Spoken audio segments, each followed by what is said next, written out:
Welcome in, folks. It is the Dynasty Hour. Make sure to hit that like button, subscribe, share to all your friends, and we'll just jump right into it. As always, my name's Jagger. You can also call me Fantasy Blue Chip. And then with me is Justin Herrera at Syntax Max 93. On the streets, we call him Fantasy Jesus. And then bringing sophistication to this podcast is Andrew Leduc, aka Mr. Mallard. Guys, it was a fucking bloodbath. Let's just call it what it is. It's ugly. It's not fun. It's not very cash money. Um, Basically, where we're at right now is my entire roster just went on IR on a couple of. So we'll start with the first guy. It's a big one. It is Justin Jefferson. The real to me, this is the most concerning because he's the one guy that I think might not come back. Justin, where are you at with this situation? Do you think I'm being dramatic? No, I mean, I don't think you're being dramatic about that. I mean, he's got a contract situation coming up. This team has been pitiful.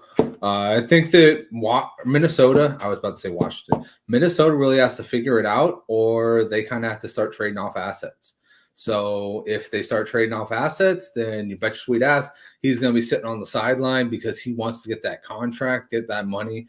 But if they somehow pull it together in these next 4 weeks, pull out 4 wins, get back into the thick of the NFC North and the wild card race, then he's definitely coming back. So I would just read it that way. You know, one way or another, Justin Jefferson is going to be a dynasty asset still. Yeah, I mean, hey, I'm not. Yeah, he's a dynasty. We're not saying that. I'm just saying that, like, for this year, they're like, let's put it this way. I've been diamond hands with Justin Jefferson since he was a rookie. Fucking diamond hands. On a rebuilder, people are like he won you a game. I'm like, okay, I'm fine getting the second pick and having Justin Jefferson. I sleep well at night knowing that I missed out on Bijan and I still have Justin Jefferson. Like don't come at me with that shit. Justin Jefferson is great. But like Wyatt over at JWB has made this point several times. When we say buy window, we're not meaning it's a discount. We're meaning some of these players are now available. Like before, like again, like diamond hands, people aren't gonna get rid of them. So right now, I would be trying to get Justin Jefferson. The only reason why you'd be selling away is if you're trying to get Jamar Chase. Everything else was irrelevant. If someone offers you a haul with like AJ Brown in that, I think that's fine. Andrew, where are you at with this? Do you have anything to add? I mean, it's Justin Jefferson. So do you think he comes back this? Do you think he comes back this week? This week or this year? I mean, this year. I would say he can't come back, but no. No. So if you read Inside the Medical Tent, I believe it just came out within the hour or two. If it's not out yet, it will be soon. With me and Brian Scott. This is obviously guaranteed 4 weeks because of IR, but we both agree that this leans more towards a 6 week kind of range. Putting us around that week 10, week 11 area. And yeah, I agree. I lean more that he doesn't come back. I really do. We saw Keenan Allen struggle last year with the hamstring. We've seen countless guys struggle so far this year with the hamstring where it shouldn't take as long, and then it does. And yeah, like you between the contract and the team, I don't see why he comes back, why he risks it. The Vikings offense, it's very simple here. They've gone one-dimensional. They don't have a run game anymore. Alexander Madison just is not as talented as everybody wanted him to be because he was the great he exactly, and this is why I was off him all offseason. But here's what people fell in love with him because he would pop off randomly in a week when Dalvin Cook got hurt on their DraftKings lineups or their FanDuel lineups because teams weren't necessarily ready for him. But now that he's the guy, he's game planable. And he's been taken out of that offense by defenses, and they can focus on the pass because that's all the Vikings do now. And that offense can't survive that way. Kirk Cousins isn't good enough for that. The receivers are, luckily. Jordan Addison is now going to get a big pop in these next few weeks. KJ Osborne, who I declared dead coming into this season, looks like he's going to be relevant again. So egg on my face there, I guess. But I think Justin Jefferson is probably leaning towards being done for the year. Yep. And this is one thing that I want to I want to put out there is like Justin Jefferson could be done for the year. He's still going to be good. If I was Kevin McConnell, I would go up to the top brass and I'd be like, look, I inherited Kirk Cousins. Let's just trade him for peanut. Let's just get something. Let's go get him, send him to the Jets or something if that's viable. Someone else, and let's get Caleb Williams or Drake May or Quinn Ewers. He looked like shit this weekend. No, like to me, this is a really good quarterback class where I think that your best moving on. Then you have and then you could pay, Justin Jefferson, and then you have a rookie quarterback that has. This is the point I wanted to segue into. You have a rookie quarterback that now is going to have Justin Jefferson and Jordan Addison and T.J. Hawkinson as their weapons. Like right now, you could tank. Like if you get a third rounder for Kirk Cousins, that's a running back right there. Fuck Madison, he's gone. Or offensive lineman, you need help there. To me, that's the move. Again, I'm playing Madden or fantasy over here. I'm not saying this is what they will do, but the Jordan Addison show right here. If you're playing redraft, you feel really good because I think he steps in as the number one and he's already flashed that he can handle it. I'm not, but I would just be mindful that these next couple of weeks that Jordan Addison's going to be the number two. Do I think that we could have a Godwin and Mike Evans situation? Maybe we could, but I'm just saying, keep that in your back pocket. All right, we'll move on. Again, this is decimated. One of my best rosters. I have AR and Justin Jefferson. AR is on IR now. I know Jesse Morris, the injury doctor, and again, Andrew, you're plugged into injuries. He's had a big injury history. Are we concerned long term at this point that Anthony Richardson's only finished one game at this point? Justin, we'll start with you. Hold on 1 second. Yeah, so remember when I told you to sell him because of this? What? I did. Remember when we were doing buy sells? Yeah. I still think you're crazy. I like that. What Justin is telling you is buy now. Just buy him then. But listen to what I'm saying here. Like if you can't guarantee this man is going, listen, Shane Steichen, I love the way you're doing it. I love the playbook. Everything you're doing is correct, except for the fact that you got this man running at linebackers and not sliding. Like, that's the one thing he didn't take from Jalen Hurts. Like, bro, either start squatting 600 pounds or learn how to slide like a baseball player. Because either way, you're going to be protected, and the middle is going to just lead to injuries. He's had a concussion, he's had shoulder issues, and now he has an even bigger shoulder issue. What is going on here? It's a glaring sign that you need to kind of look at your team. I just sold AR for 3 first-round picks. Guess what? I love every second of that. I'm all about that. I took 2 this year and 1 next year. That's a big steal for me. I'm just saying, think about it. Just think about it, because if he's going to have this issue going forward, you might not make it to 3 years to the end, or even to the end of his rookie contract. Jagger, you're telling me you wouldn't take 3 first-round picks for him right now?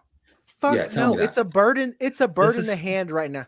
This feels like the Jimmy Garoppolo. This feels like the Jimmy Garoppolo career path, though. Right now, it feels like that because you said it already. He's only finished 1 game. Okay, yeah, he's looked good when he's played, but he can't stay on the field.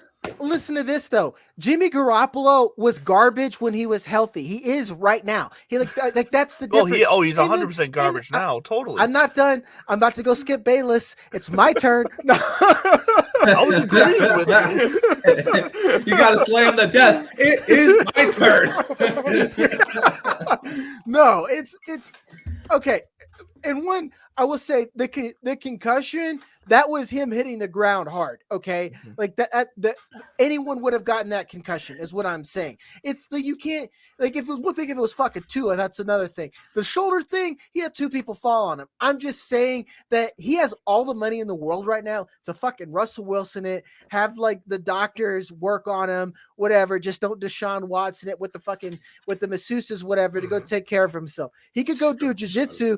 He could do like fucking jiu-jitsu with Tua or something like that. We have options, but we're saying that this guy who had QB1 numbers and didn't finish fucking 3 games, and we're saying Jimmy Garoppolo? Jimmy fucking Garoppolo. If he gives me Jimmy Garoppolo's games played and the numbers that he puts up, I'll take that 10 out of 10. I'll take 10 games every fucking year with Anthony Richardson. And if we're going to do this shit, we're going to say the same thing about Lamar Jackson, because how many games has he finished and we still have him ranked high? This is insanity. Now, with that being said, if one of those picks is guaranteed Caleb Williams, that's a different conversation. All right. Yeah. These guys are crazy. So I didn't mean to go on this point.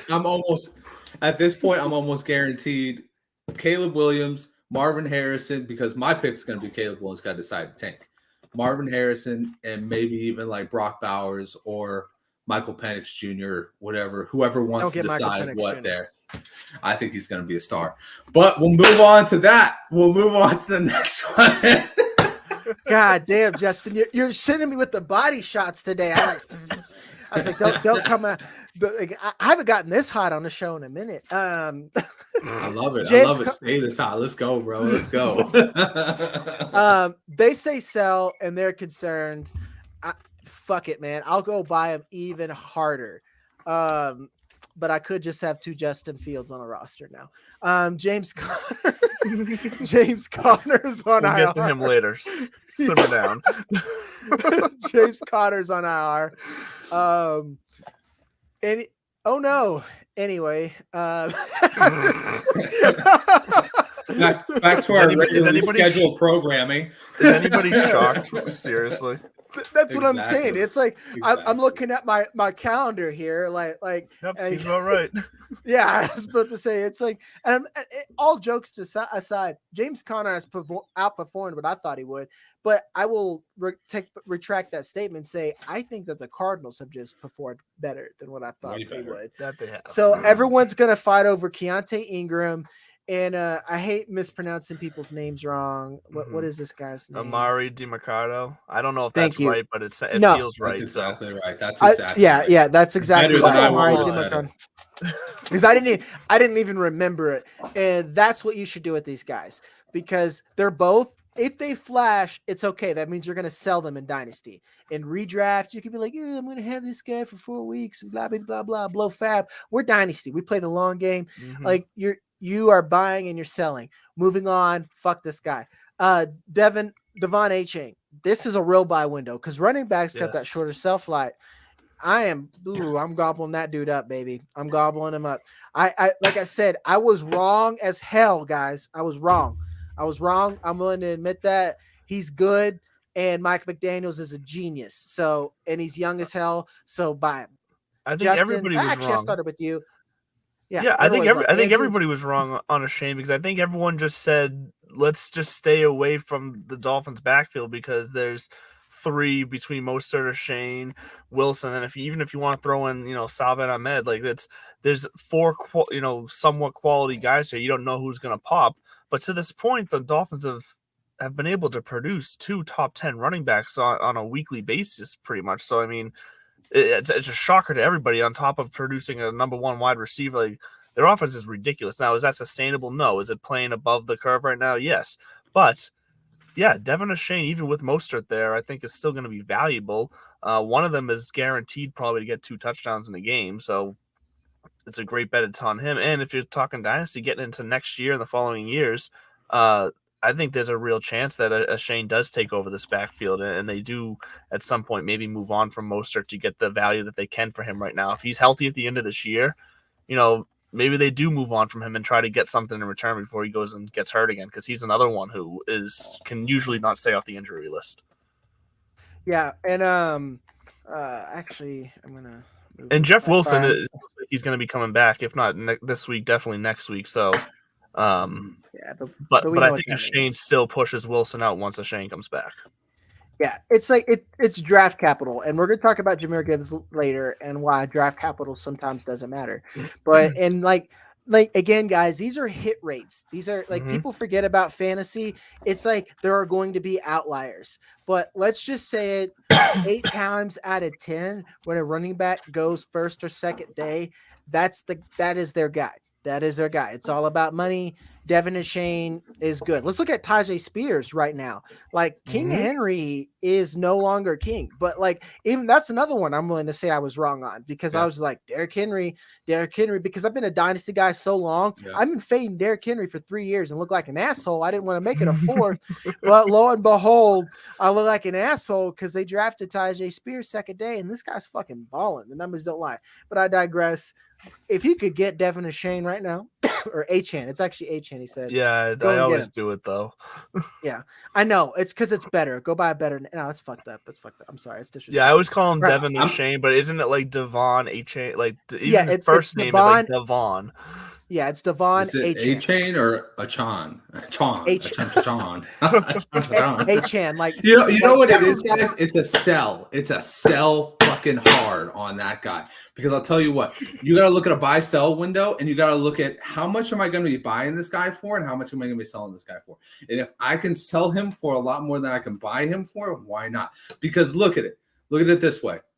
If the market right now, you don't think all these fucking big brain guys like us is not thinking these motherfuckers think they're going to try and take advantage of the market? I'm going to ask for 2 first for Devin Achane. You know why? Because this motherfucker scored 100 points in 3 weeks.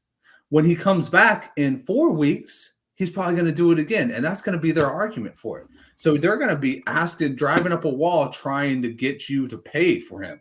Now, on the other side, I'd rather be the motherfucker that has him and saying, driving up that wall, be like, all right, come on. Let's see those picks. Let's see those players. This guy is super young. This offense is catered to him. It's an outside zone run offense. Like, it's all about speed. Come on. Give me the picks. So that's why I'm going to tell you right now, he is more of a sell than a buy because you don't want to be buying at a high price for an injured player.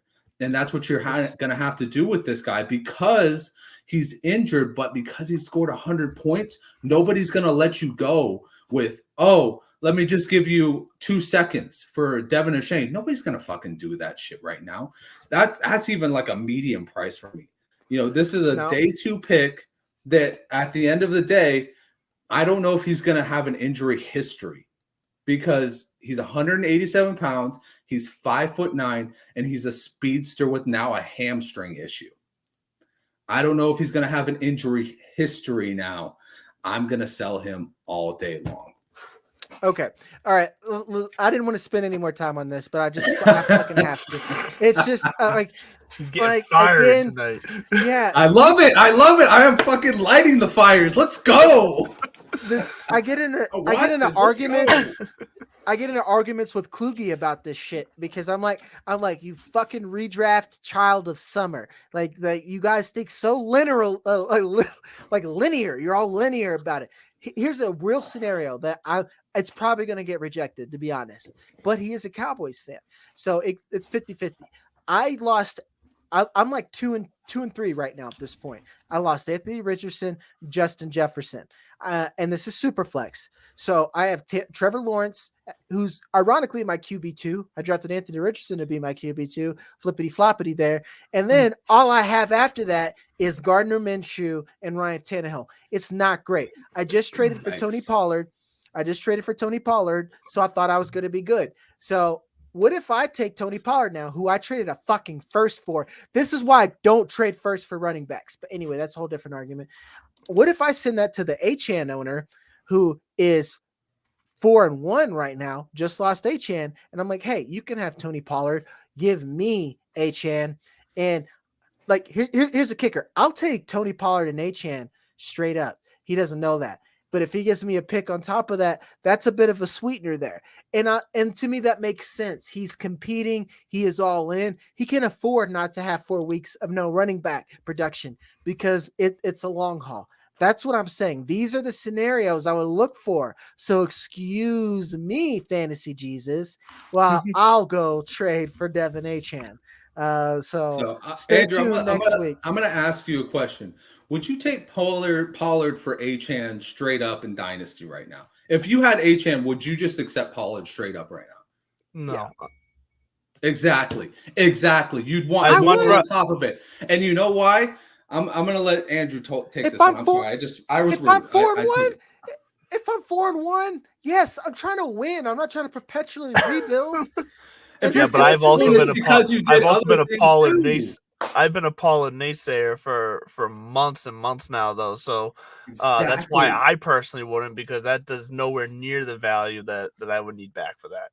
And he hasn't shown out this year.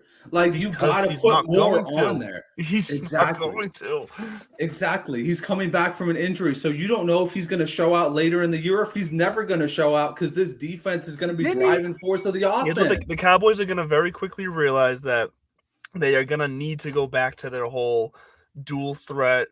And by dual threat, I mean two-tiered running back system. They're going to need to find another Ezekiel Elliott type of style player to either complement Pollard or just get rid of Pollard completely and rebuild a two-back system, because that's how that offense works. Okay, Andrew, you won me over. So they're going to go back to the exact same system that – okay, Tony Pollard was the RB1. No, I don't mean Zeke exactly. Come on. No. I know. I'm not making fun of him. Let me finish. So I'm agreeing. They should go back to the system that Tony Pollard just had top 10 fantasy numbers in. The last system where he was at the RB1 and he still balled out it, I'm okay with that. Let's cut to commercial, pay some bills, and then we'll talk Dynasty commercial on me like that. Shit, man. Give me a little bit of a warning. Fantasy Sports Corp and Underdog Fantasy have teamed up to start your fantasy season off in the win column with Best Ball. What is Best Ball? It's quite simply the easiest way to win. No team management, no trades, no waivers. It's their biggest contest ever, and it has only gotten bigger. You simply have to sit and win. You don't even have to set your lineup. Always get your best score every week. Just enter a contest, draft your team, and Underdog will do the rest. What could make this even better? How about free money, up to $100 using our exclusive promo code? Go online now and use the promo code TSSDYNASTY to double your deposit up to $100. You tell them Gingerbread sent you. Good girl. Okay, it looks like we got a question. Andrew's going to pop it up. I have Chubb on my IR with Anthony Richardson on IR. My bench with AR5 on my bench because we only have one IR slot. Is Chubb worth keeping for Dynasty? Or is he probably a sell for whatever I can get? I think he's a sell. Yeah, I think he's a sell, man. Like I'm sorry. I'd rather be dumb and get something good back. I trade him for a chant. I'm just kidding. But seriously, I'm on record saying that I think Chubb's career might be over. Like that, I'm on record saying that from the day after that injury happened. I'm not saying it definitely is, but I think it's definitely in the odds somewhere that his career is over. Yeah. So work with me on this one. Work with me on this one. I think that what you should do, it sounds like your season's kind of going in the toilet anyways. If it's not, then I'm sorry. But what I think you should do is wait till the off season. Wait till they actually get the news that Chubb is coming back, because I don't think his career is down the tube. Wait till he comes back. Wait till they get it official, and then sell him off, because I don't think he's actually going to be worth a damn going forward. But I think the idea that he's going to be worth a damn is going to actually drive his price up. Right now, you're not going to get shit for him. And that's because, just like Jagger and just like Drew just said, he isn't worth a damn in a lot of people's eyes, because they'll tell you he's never going to play another game. Once you get confirmation he's going to play another game, sell his ass immediately. It's not a bad call, especially since, as he says here, he actually has Achane too. Achane. Oh, I'm so sorry. Drafted him in the 15th round. So yeah. It turns out you're toast. So that's actually right. Like that's a very much a pro gamer move. So yeah, I would hold it, and then once you get the news, it's someone just like, it's Nick Chubb, bro.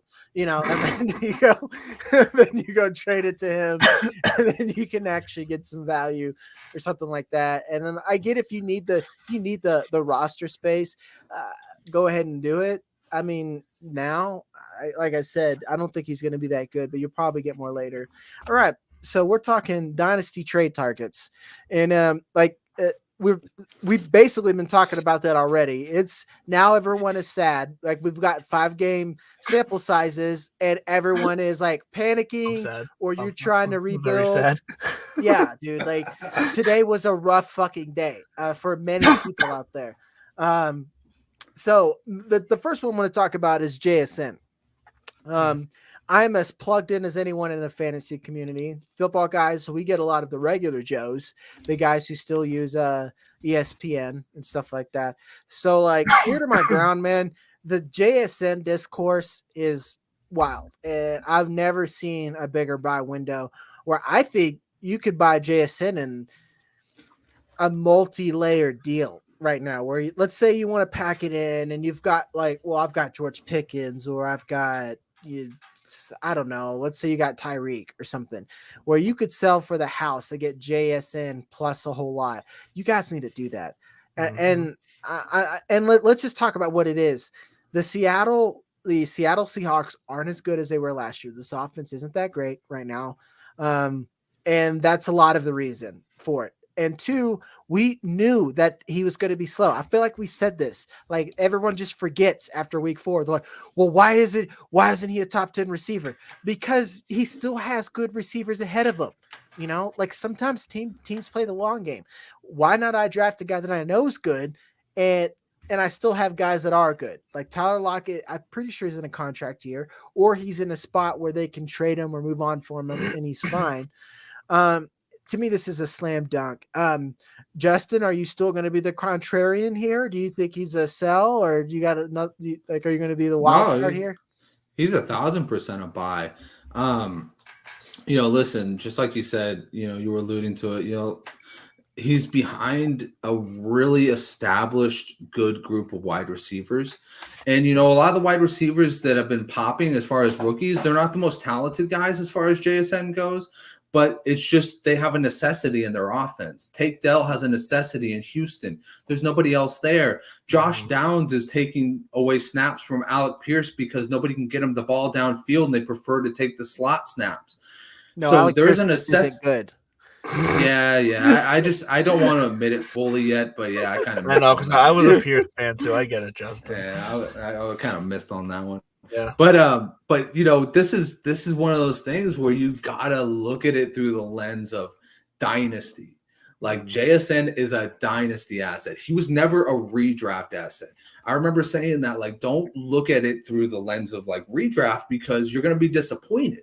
He's got Tyler Lockett, he's got DK Metcalf. These guys are established producers and they're healthy right now. So what you're really kind of hoping for is an injury, which nobody really hopes for. They just, fantasy wise, you kind of do, but whatever. Or, you're hoping for more of an involvement in the slot. And until any of those things happen, just kind of plan for 2024 to be his jump off year, because that is, like Jagger said, kind of the year when you kind of reevaluate, is Lockett still worth it? He's starting to age out and maybe it's time to ship him off or let him go. So That's kind of where I'm at with JSN. I would love to package JSN and get him because he's going to go off in a year and it's going to be, it's going to be amazing. Now, don't do some dumbass shit and trade Justin Jefferson to try to get him, unless it's a huge deal.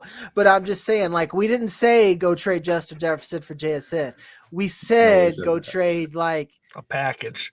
Yeah, Justin Jefferson isn't a package. He's the guy, the deal. Yeah. Go trade Deebo Samuel, someone like that to go get him. Yeah, like DJ Moore, even like if you need to sell high. I like DJ Moore. Just putting that out there. I feel like I have. Hey, here's one for you. If you can pawn off somebody like a Tank Dell or a Josh Downs in some way, shape, or form with a pick to get a JSN, I would do that immediately.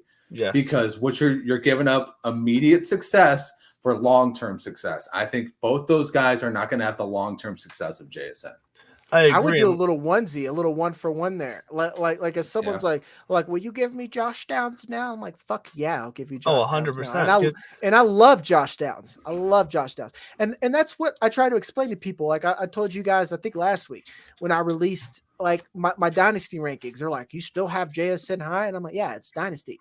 Like, and it's always just like, well, he hasn't performed. Go back to redraft, you fucking nerd, because like that's not the rankings that we're doing here. You never should have drafted JSN ahead of Jordan Addison and Zay Flowers for redraft. And I'm sorry, you never should have done that. Like Zay Flowers and Jordan Addison, we knew they had a clear role. Like there was a clear need that they could have immediate success. Anyway, it's just a no-brainer. Now let's go to another. Just real fast, because I think this just hammers JSN home even more, is that he's currently still averaging roughly 5 targets as the number 3 option in that passing offense, in an offense that I think across the industry people would say is a poor to slightly below average offense. And Geno Smith is not long for this offense.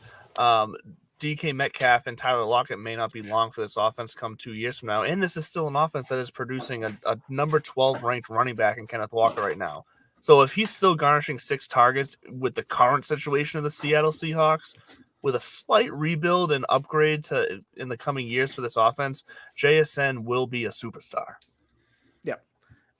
It's we do this every year. And I'm even bold enough to say he could probably still pop this year. I'm just saying that I didn't plan on him being immediately in my wide receiver 2 spot this year. That was just wild. No, we said that all off season, yeah. And then another thing, I can't believe I left him off the sheet, but I thought it was implied. Dynasty trade targets. This is a 2 different things here. Is people they're not willing to accept David Montgomery yet. They're not willing to accept it. So this is exactly this to me. This is that's no secret of this show. We've all loved David Montgomery. Yeah. Basically, what I'm saying, if you're a contender, you could still get David Montgomery for a first, and you should do it. You should do it. Again, me and Kluge, we're talking about this. We ranked him as the RB4 rest of season, and I do not think that is crazy whatsoever to do that. Like, it's not, man. Everyone's just like, there's no way that he's going to beat Jamal Williams. I'm like, dude, you're totally right, because he's better. Like, yes. He is better. Like the Lions are a good offense with a good offensive coordinator, a competent quarterback, and a clear identity. If there's if there's nothing else that I want more in my running backs. Like, I'm like a spoiler alert on a short that I clipped from the Football Guys podcast on there about David Montgomery. I quoted the Billy Bean from Moneyball. Like, stop overthinking it. Everyone's just like, well, his yards per carry, blah blah blah, and the rushing yards over expected. He gets on base. I don't fucking care about anything. I don't his OPS is amazing. Exactly. Yeah. Like the football equivalent, nothing else matters. He gets on base. He scores touchdowns. He gets touches. So we've said enough about David Montgomery. You're never going to hear anything. So I'm going to flip the question to you guys. I think Jahmyr Gibbs, whereas David Montgomery is an affordable contender I think Jahmyr Gibbs is, again, in that JSN category, where I still think that he's a dynasty buy, because I still think he holds his own value. And then we forget about DeAndre Swift. It wasn't just that DeAndre Swift didn't always get the carries. He just wasn't available. So even with that being said, even in a redraft, I'm buying Gibbs. So Andrew, where are you at on this Gibbs situation? Do you think where do you think he is long-term, rest of the season? What's the 360? Rest of the season, I'm not expecting much out of him. I think he's going to be a little bit better than he is now, I think, rest of season. But I think the Lions might even be slightly surprised in the level of effect, what's it called? I can't think of the word right now, but the level of success that Montgomery has had in this offense. I think they expected him to be Jamal Williams, and I don't think they expected him to be a top 5 running back right now. And people forget that David Montgomery is only 26 years old. For some reason, it feels like he was in Chicago for like 10 years, and he feels like he's already hit that 30 mark, but he's just entering that prime right now. And I think we still have a few years. If he stays in Detroit, we still have a few years of David Montgomery playing this role for them. But back to Gibbs, I think Gibbs is still a buy, because we're just seeing it on too many teams where 2 running backs can be successful in these offenses. And Gibbs will be the type of back that can get out and catch the balls in the flat to that pairs perfectly with the rest of the offense that this Lions offense has between Laporta and Amon-Ra, pushing it downfield and in the intermediate routes. I think Gibbs is going to get his fill once he works his way into this offense. So don't be scared to buy Gibbs just because David Montgomery is having success right now, and don't be scared to buy Montgomery because Gibbs is coming up. I think they coexist well and complement each other. Yeah, like to me, I think even rest of season, I think Gibbs is a flex player with spike weeks. That like there are very few guys like to me an upside flex player where. I mean, again, he doesn't get a lot of touches, but we've all seen what he does with the touches, man. When he gets them, they're really good. So that's why. And even Dan Campbell, the big interview that came out today where he said like everything pointed that David Montgomery's a bell cow. People hated David Montgomery since he was a rookie for no fucking reason. He's been like a top 15 back his entire career. And the fantasy community's like, boo, Wendy Testaberger. And I don't understand it, and they paid him, like you said, he's on a 3-year contract where they've paid him. So at least for 2 seasons, because like the last year is always like not fucking real for most contracts, if not year to year, at least 2 seasons. I think Monty's good. So, but again, on top of that, we might have a Tony Pollard situation kind of where we're waiting a little bit, but I still want this guy. I want both of them. This is another guy that I put out there as like, again, it's not just about getting guys who are underperforming. Let's get guys who are underrated for guys who are competing in Dynasty. Jakobi Meyers. Out of 2 players that I've bought the last 2 weeks for my contending rosters, regret buying Tony Pollard a little bit. I love that I've bought Jakobi Meyers. I told everyone here. I know Andrew has because we've seen the Patriots. Jakobi Meyers is a good player. He's a damn good player. Yeah. And he's in a system that that he'll thrive in. And again, I think that Davante Adams is good, but Jakobi Meyers is also good. And we've seen that having 2 good receivers actually kind of helps the other one because you're not getting bracket coverage the entire time. It's fucking crazy concept that having 2 good players makes it hard to cover both of them. Justin, as you got a Raiders fan in your household, where are you at on the Myers situation? Listen, I've always loved Jakobi Meyers. I thought he was a talent in New England. Jakobi Meyers very much fits the mold of David Montgomery in the sense that everybody hates him for no apparent reason and doesn't understand how talented he really is because he was an undrafted quarterback. You know what I mean? Like, I was just like thinking about it. I was just like, why the fuck does everybody hate Jakobi Meyers?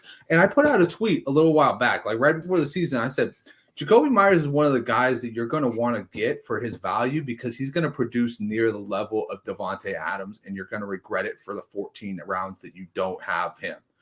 And he's doing exactly that. And you know why? Because this system is actually set up more for the short game than it is the long game. So Davante Adams, anytime you have Davante Adams on your team, everybody else around you benefits because he is always going to get the double coverage. No matter who else is on the field, he is just that great of a player. And then you add in the fact that Jakobi Meyers has been historically like a 60% slot receiver for like the past 2 years. I think maybe even higher last year. And he's just absolutely a great buy at like 7 yards. 7 yards, he is there. He's going to catch the pass.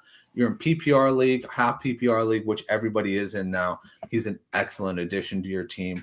I think just now people are starting to figure out who Jakobi Meyers is, which means his value is still pretty damn low. You probably still buy him for somebody who's a little bit of an overrated running back. I can't say any more about this guy. I think that this is going to be a smash buy.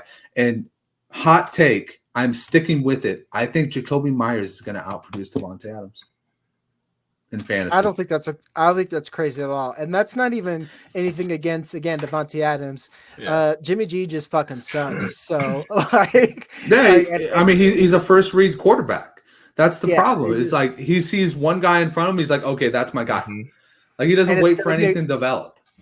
And he's going to throw it in the middle of the numbers. But you know what's nice about the Davante Adams effect is that Davante Adams, because he can do anything, we saw him in Green Bay so many times with that quick in slant, catch the ball and be able to fall basically forward for 5 yards. the second any linebacker or safety who's playing up sees him even start to make that cut, they're jumping on that because they just they're used to it. They expect him to get the ball. Next thing you know, exactly what you just said, that 7-yard to 10-yard area in the middle or slightly outside, Jacoby Myers is going to be sitting there waiting. And you nailed it. If Jimmy knows he's going to be looking that way because that's going to open up, he's going to stare at him the whole time, and the safety's still going to jump on Adams. Yeah, exactly. We got some dynasty trades. I should check Twitter more often because my buddy Chris Smiles over at DFF. Chris, buddy, what the fuck is this trade? He says it's a top 3 pick.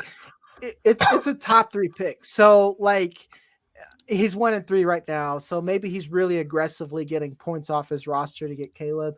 But for 1 first, he traded Deontay Johnson, Travis Etienne, and Bigsby. I feel like I don't know why. I feel like a second needed to come back with that pick. Quick take for you guys. Can you say that again slow? What was that? For 1 first, he traded Deontay Johnson, Travis Etienne, and Tank Bigsby.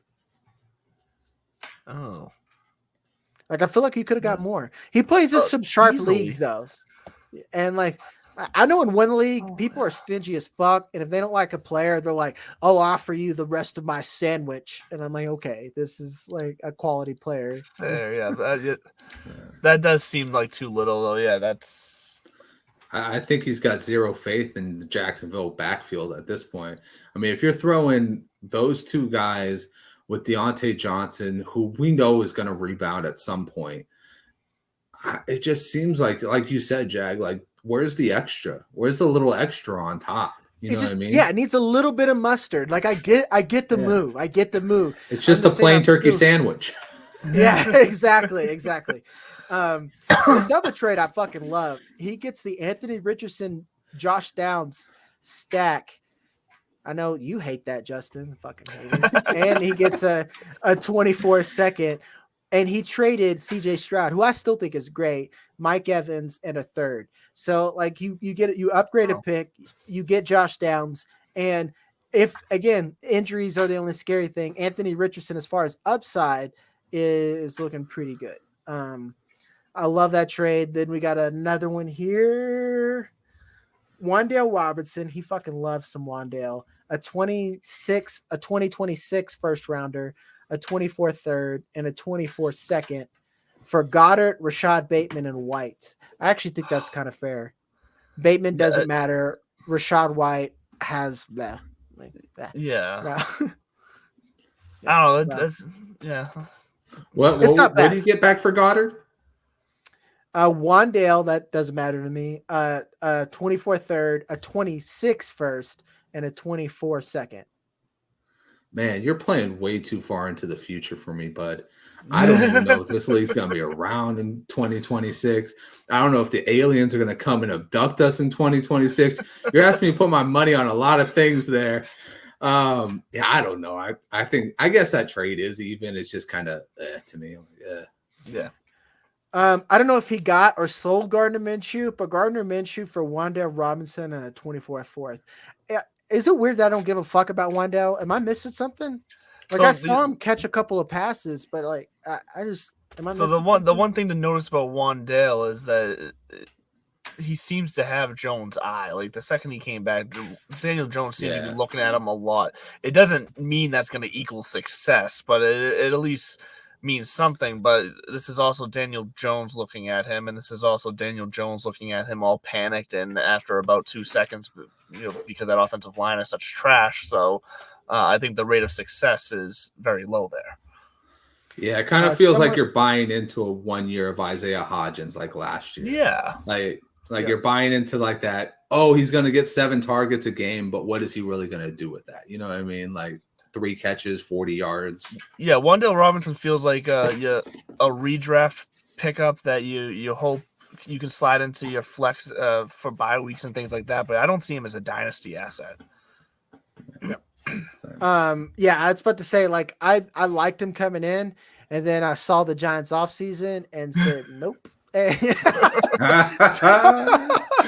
So here's the last one from a Dynasty Football Dad.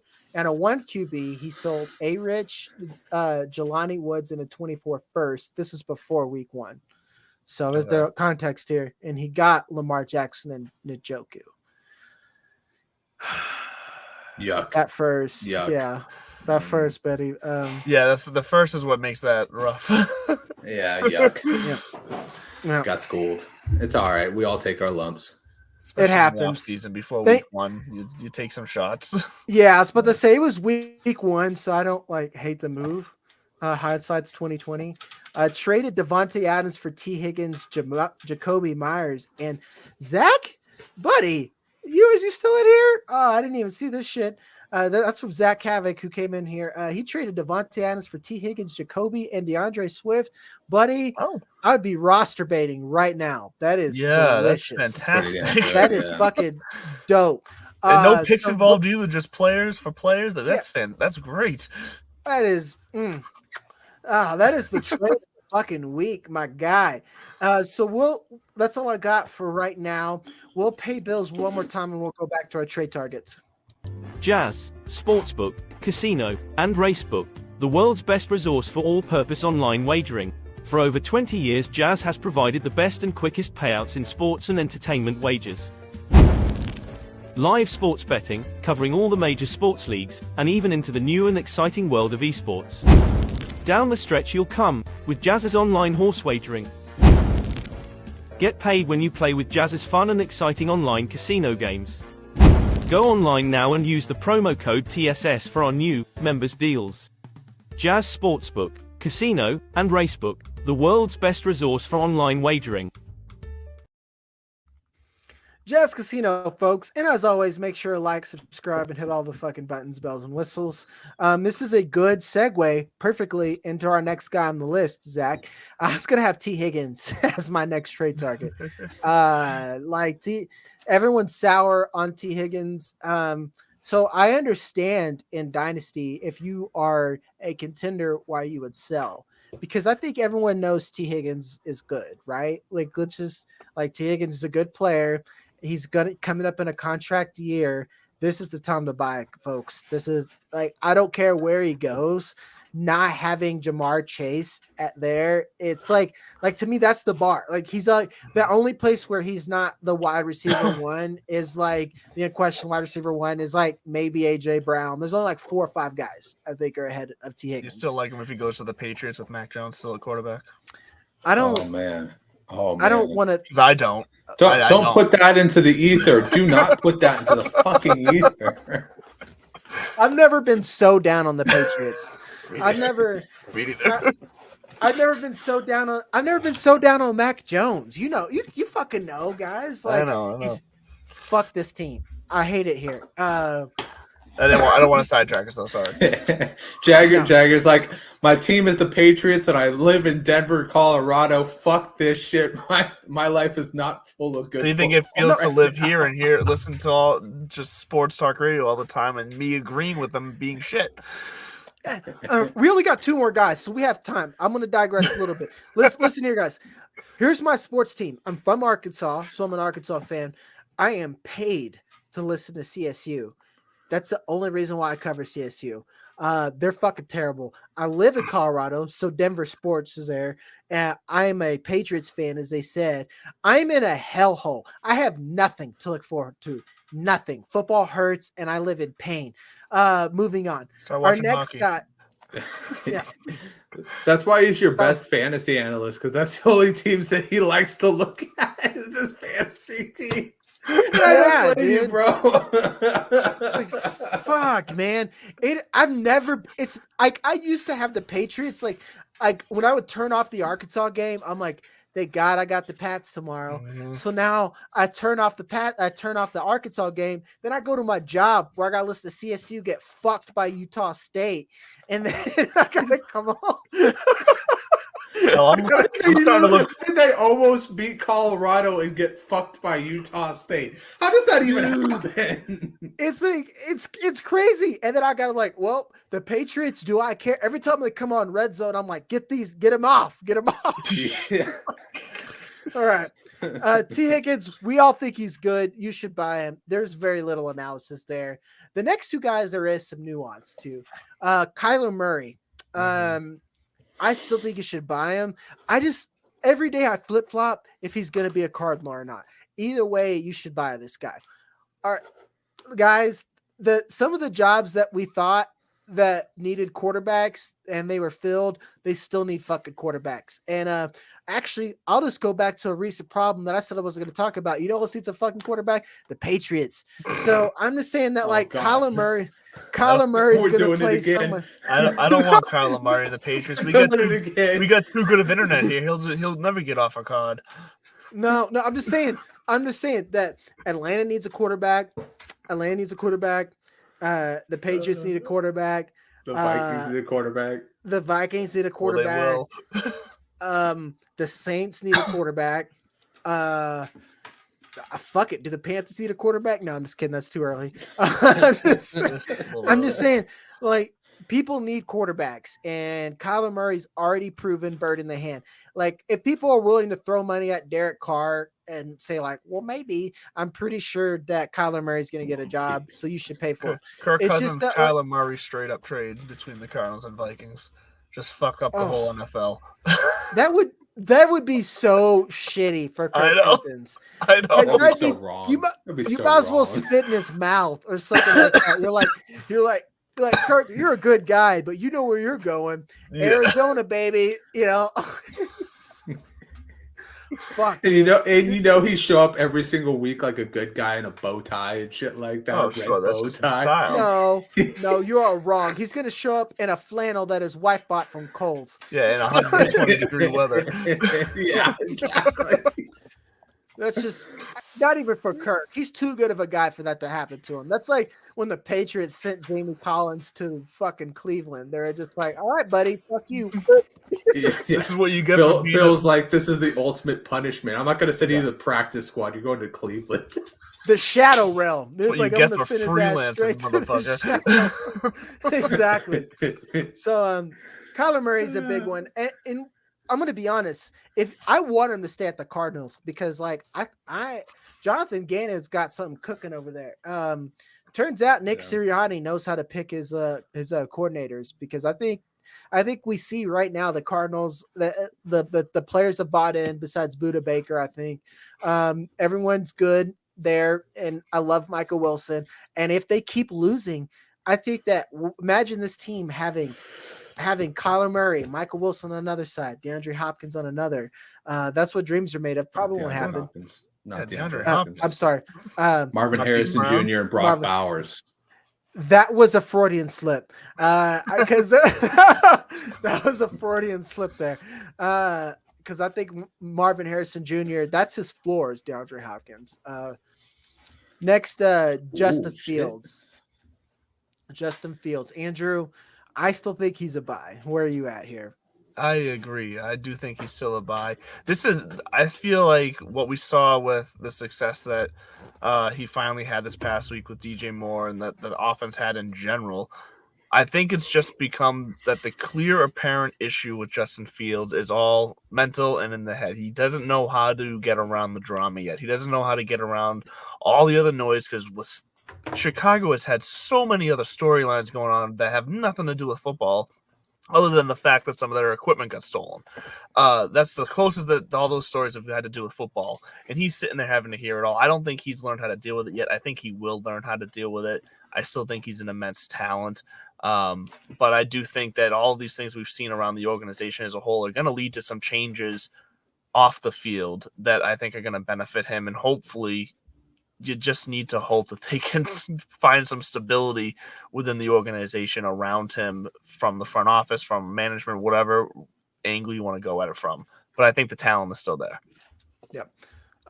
One thing that scares me is that, and this is what I keep telling people, even though he's played well the last two games, they've been against really bad defenses. Mm-hmm.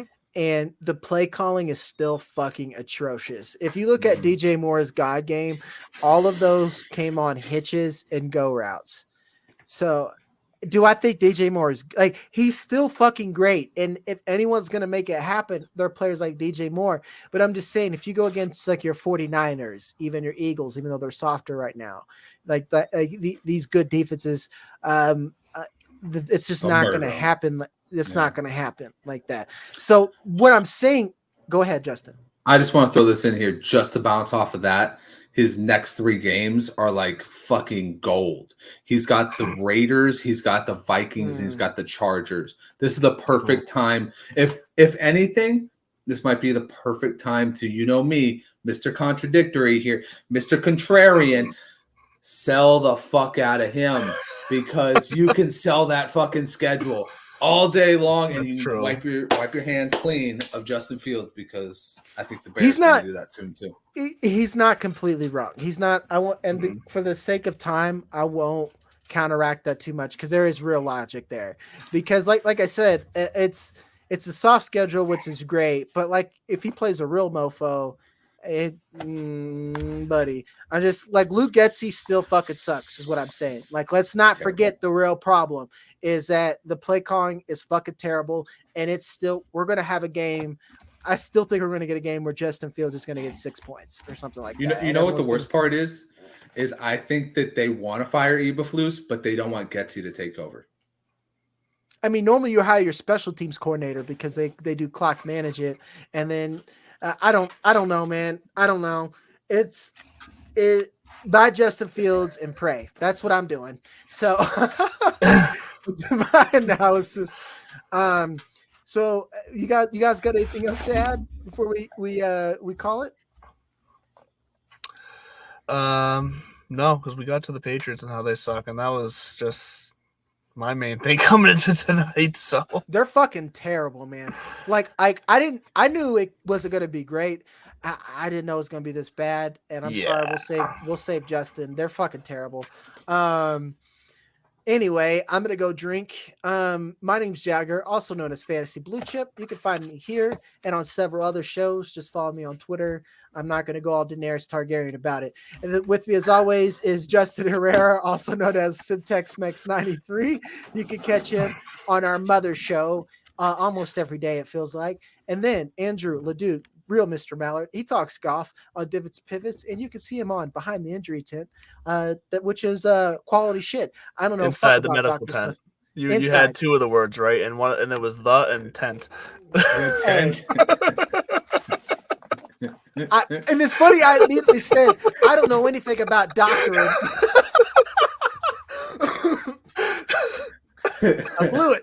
I blew it, guys. With that being said, we'll see you next week, guys.